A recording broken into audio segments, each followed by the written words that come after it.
कहीं आपके घर में भी कोई मारिया तो नहीं है।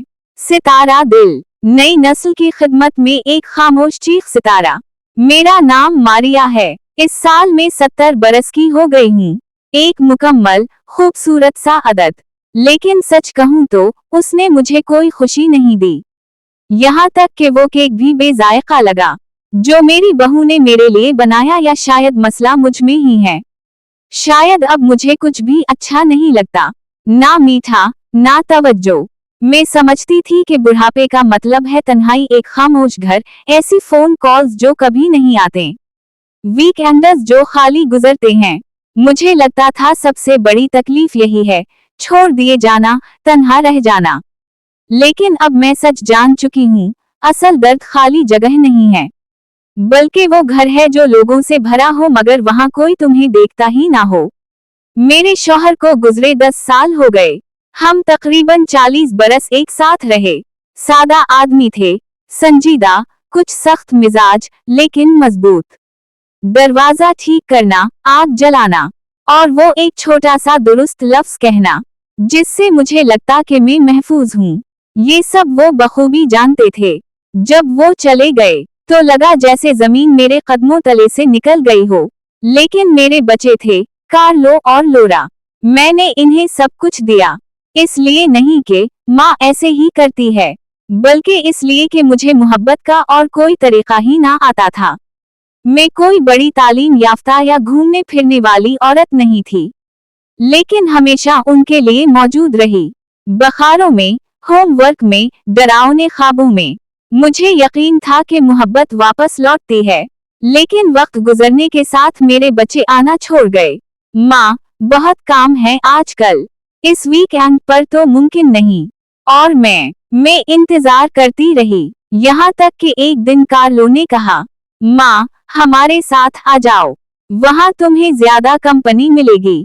तो मैंने अपना सामान बांध लिया, अपना कंबल हमसाई को दे दिया, पुरानी काफी वाली केतली अतिया कर दी, पियानो बीच दिया जो मेरे दिल का हिस्सा था, और मैं रवाना हो गई उनके घर। एक जदीद, कुशादा, रोशन घर। शुरू में वो सब बहुत अच्छे थे। मेरी नवासी ने मुझे गले लगाया, लोरा ने मुझे काफी बना कर दी, लेकिन फिर कुछ बदल गया। माँ, टेलीविजन की आवाज कम करें, बेहतर होगा कि आप अपने कमरे में रहीं, दोस्त आ रहे हैं। ओह, क्या आपने फिर सबके कपड़ों में अपने कपड़े मिला दिए? मैंने मना किया था ना।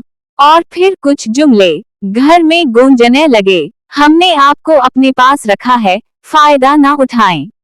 ये आपका घर नहीं है माँ। मैंने मदद करने की कोशिश की, खाना बनाया, सफाई की, बच्चे को संभाला, लेकिन ऐसा लगता जैसे मैं मौजूद ही ना हूँ, या शायद बदतर जैसे मैं रुकावट हूँ। एक रात मैंने लोरा को फोन पर कहते सुना, मेरी सास तो एक मुजस्समे जैसी है जो कोने में रख दिया हो। वो मौजूद है लेकिन नजर नहीं आती, और वैसे भी ऐसा ही बेहतर है।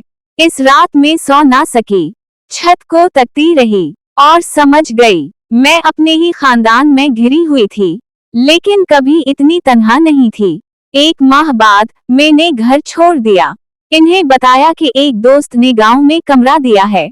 अच्छा ही होगा माँ, कार्लो ने कहा, एक ऐसे सुकून के साथ जिसे वो छुपा भी ना सका। अब मैं गरीनाडा के मुजाफात में एक छोटे से फ्लैट में रहती हूँ, काफी बनाती हूँ, किताबें पढ़ती हूँ, ऐसे खतूत लिखती हूँ जो कभी भेजने का इरादा नहीं। कोई मुझे टोकता नहीं, कोई मुझे जज नहीं करता। मैं 70 साल की हूँ, अब कुछ उम्मीद नहीं रखती, बस इतना चाहती हूँ कि खुद को एक इंसान महसूस कर सकूं, ना कि बोझ, ना कि एक साया नून गुन्ना।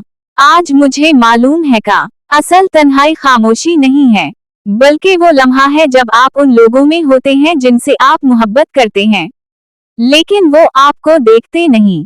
वो आपको बर्दाश्त करते ही, लेकिन सुनते नहीं। आप वहाँ होते हैं, लेकिन जैसे गैर मौजूद।